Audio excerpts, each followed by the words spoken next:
My name is Corey Williams, Vice President of Product Marketing, actually at a company called Idaptive. Idaptive, if you haven't heard already, is a spin-out of Centrify, covering the areas of next-generation access, which includes identity as a service type technologies such as single sign-on, multi-factor authentication, mobile management, and behavior analytics. Today I want to talk to you about zero trust. Surprise? Actually, I want to take a step back from zero trust. And I thought the last session did a great job of explaining why we need to take a step back. We often think about zero trust from our perspective as IT and security professionals. And specifically, we're trying to reduce the trust that we have implicit in our systems so that we can have better controls and security. But I think it's important to realize the impact that that has on the relationships we've built with our constituents. And the fact is if we take that broader view, every business is built on a set of relationships. And these relationships, whether they're with employees or partners or with your customers, they're all built on this sort of bond of truth and confidence, right? I introduce myself. Hi, my name is Corey Williams. I shake your hand. That's how we start out our introduction with someone else. We start out with our identity. We start out with a level of acceptance. And that kind of is the human dynamic that we need to take into account. Because the fact is at the core or the strength of this bond, this relationship, it starts at some level with identity and access. If you think about it, it connects every employee to their role, to their applications that they're being productive with, to their identity as part of your business. And so you start to mess with that connection or allow that connection to be messed with, that's what's at stake, okay? It helps you connect partners to your supply chain, your customers to your brand and services. An interesting study that was done in the last 12 months by Ponymon, where they interviewed hundreds of consumers. And for the consumers that had received a notification of breach from a company, they asked them what their intent was. And almost a third intended to stop doing business with that brand if they'd received a breach notification from them. That's a significant number, right? Imagine if every one of your customer records was breached. You face as much as a third of your customer in churn. That's devastating to a business, okay? And so we need to look at this from the perspective of not just our security, which you've heard a lot about today, and I'll talk about some today, but also balancing that with the experience and acceptance and trust that you've built and the goodwill that you've built with your end users. Warren Buffett, as I like to talk to him, the Gandhi Warren Buffett, the Gandhi of compound interest. That's what that was. Yes. So Warren Buffett, right? It takes 20 years to build a reputation and 5 minutes to ruin it. And I think this is the kind of thing that we are talking about when we talk about why zero trust is important. It's not just because we want to pass an audit or have a new model to follow or even implement really strong security. It's to make sure that we can keep the goodwill that we built with our end users.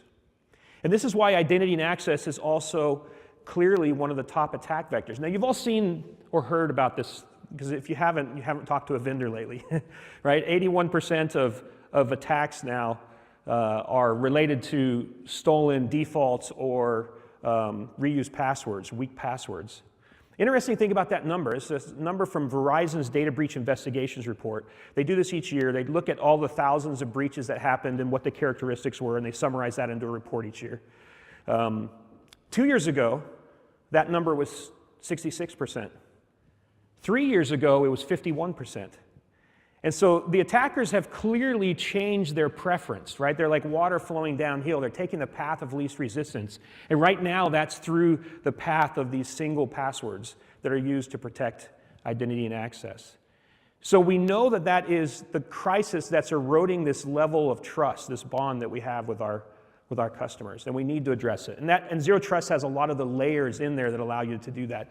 But what's interesting is it's not just an external issue, it's also an internal issue. The leadership of our companies, and I'd be interested as a straw poll to start kind of figuring out what you think of your own non-security and IT executives, what they believe the biggest issues are with security, with cybersecurity.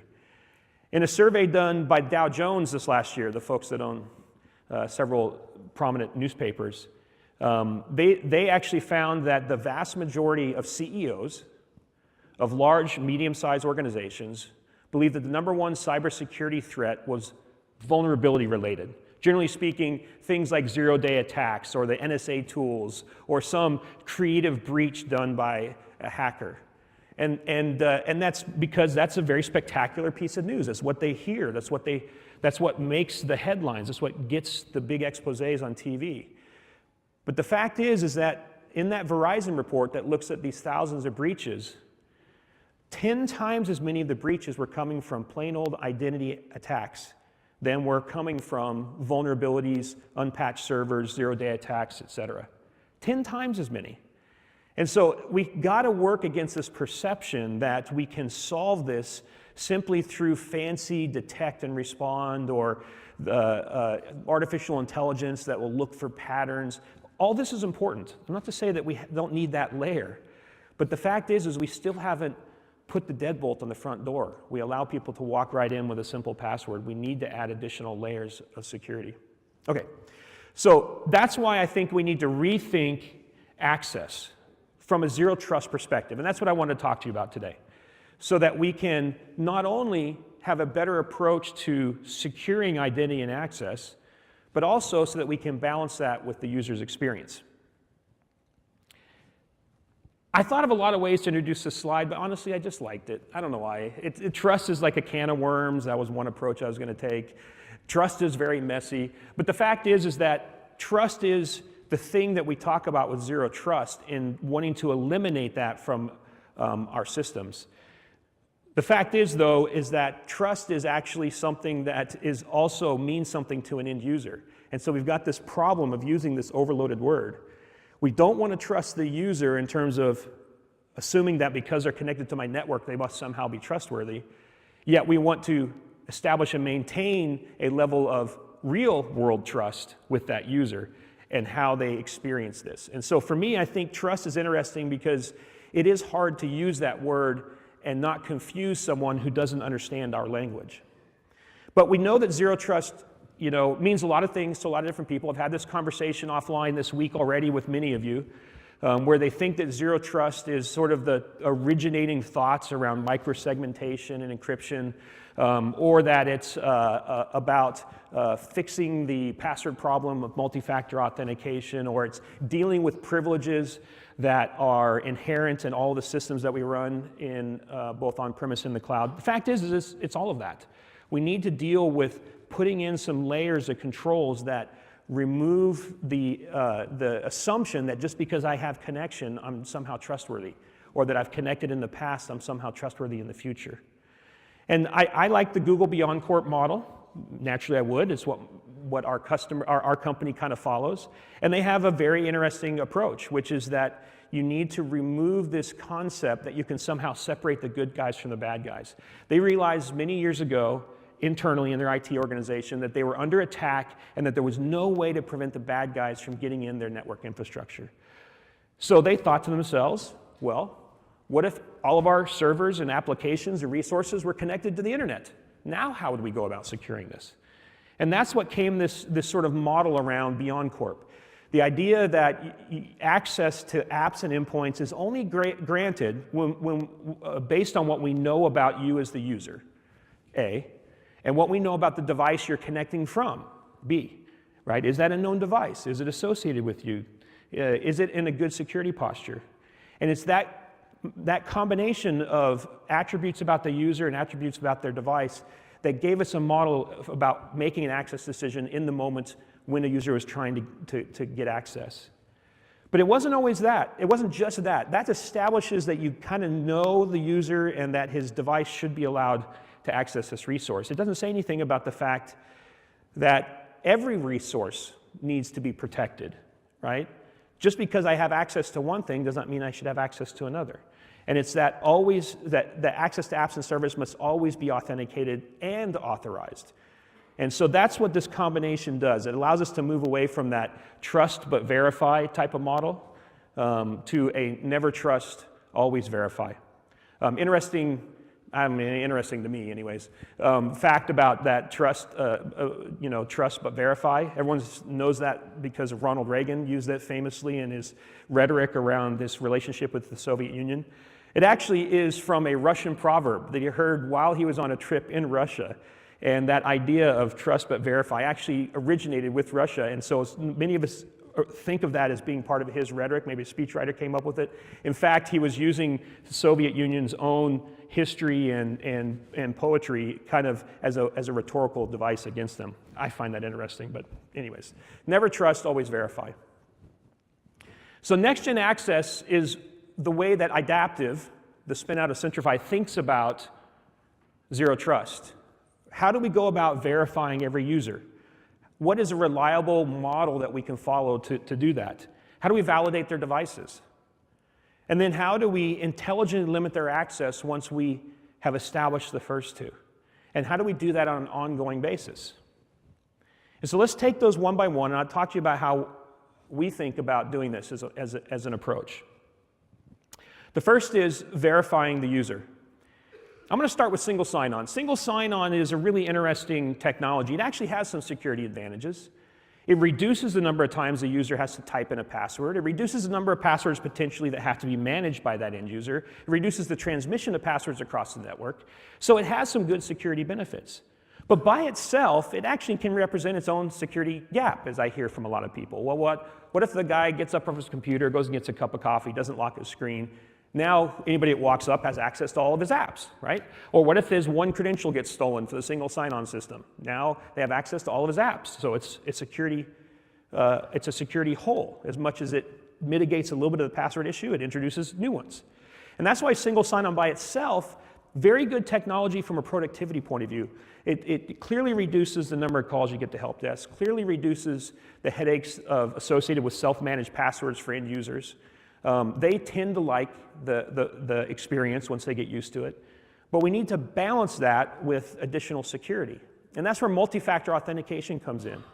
Now, interestingly, multi-factor authentication really hasn't been adopted widely until recently in a lot of organizations, or most organizations. And why is that? I would tell you, so you might hear, and it's true, that it's difficult to integrate into all my different systems, or I have to use a different MFA solution for different resources, and all that's true, but I really think it comes down to simple experience.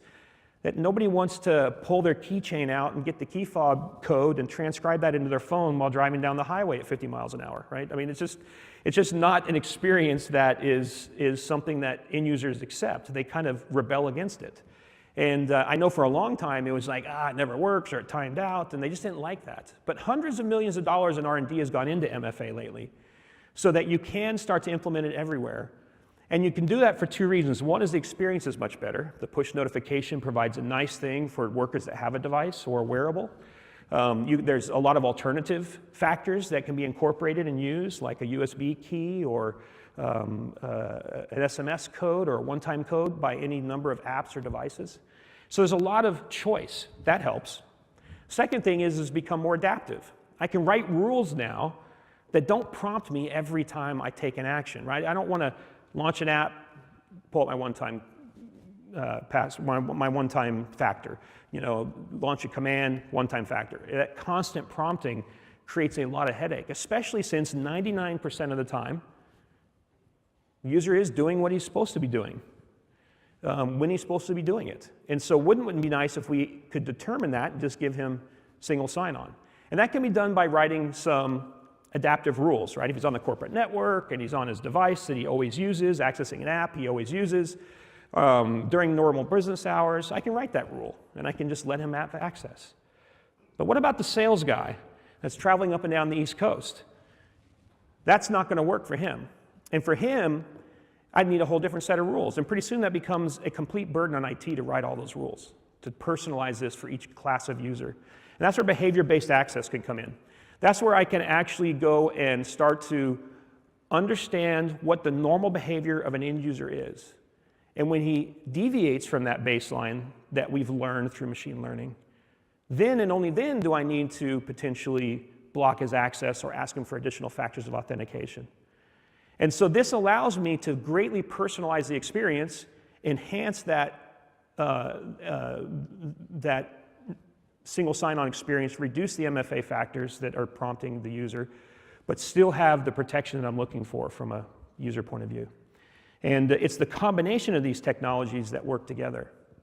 Same thing with validating their devices, right? One is, let's start to make sure that users are not just logging into their device with just a simple password, right? Because that becomes, it's great if you have a secure device and it doesn't have a virus and it's got the right security posture, it should be able to access things easily. Well, that doesn't work if we don't enforce some level of multi-factor authentication when they actually log in. So look for solutions that can support your device online, offline, and in all these different scenarios. And then combine that with some level of device and app management, some ability to make sure that the right policies are put on the device and that we understand the context of that device before we make an access decision. And then finally, the security posture is an important piece. You know, are the policies being applied? Have they been reconfigured by the end user and overwritten? That sort of thing can give you security posture. And increasingly, these next generation of endpoint protection solutions can also score the riskiness of that device, and that could be an input to a decision. And it's the combination of these things that allows me to know that device is associated with an end user, and it's in a trustworthy state so that I can actually allow that user to have access. So you combine those two things, and then finally you need to intelligently limit their access. And this is kind of a twofold thing. One is to make sure that they only have access to what they need to have access to. And this is where your lifecycle management solutions come in. To make sure that on day one, a user is productive, they have the accounts that they need, they have the device set up with the clients that they need, and that when they change roles, the things they don't need anymore are taken away from them and don't accumulate over time. Or if they leave the organization, it's automatically removed. That greatly limits your attack surface, and it enhances the onboarding experience for the end user. You can also include in here additional controls like access request workflow. Rather than granting static access to resources all the time, if I don't need that on an ongoing basis, a once-a-year procedure, a command on a system, access to a system I don't get into all the time, make that something that's time limited, that I automatically give them access, record it, maybe manually approve it if it's that important, and then remove that after a period of time. That again reduces that attack surface. And then finally, start to look at reducing the use of VPN. So many of our applications now are hybrid and users are increasingly accessing off the network. If they need to have access to an app within my perimeter, then look for ways to make that available without VPN access. It's just not necessary for most users. And increasingly, your partners and your customers need access to that resource as well. So an app gateway can provide you an approach to do that. And all of this feeds into a machine learning model that can help you make a better decision at the time. And it's hard to do this unless these capabilities are integrated. It's only through the integration of these capabilities that I talked about in this Zero Trust Next-Gen Access model, where you can actually start to apply these things in real time. So you can make access decisions for APIs, for users who are logging onto applications in real time based on past behavior and the current posture and context. And so that's one of the reasons I wanted to kind of help talk about next-gen access, is that increasingly next-gen access vendors are incorporating these capabilities together. And when they do this, there's a bottom line benefit. Mainly that implementing these best practices, a study has shown, results in 50% fewer breaches. These are 50% fewer breaches. That's real world results. And 40% less on technology. That's because these are integrated and I don't have as much cost from the integration point of view and from acquiring multiple vendors' products. You'll still get an improvement by doing this with a bunch of point solutions, but you'll receive a better benefit with a next-gen access solution. But more importantly is there's a top-line benefit, and I'll leave you with this. That when you adopt a next-gen access solution, the companies that have reported to do this is another study by Forrester, companies that have adopted a next-gen access solution are twice as confident in accelerating new customers, new business models and customer experiences to market. And that's where you really make your money. It's not in preventing attacks. That's a cost issue, and that's a survival issue.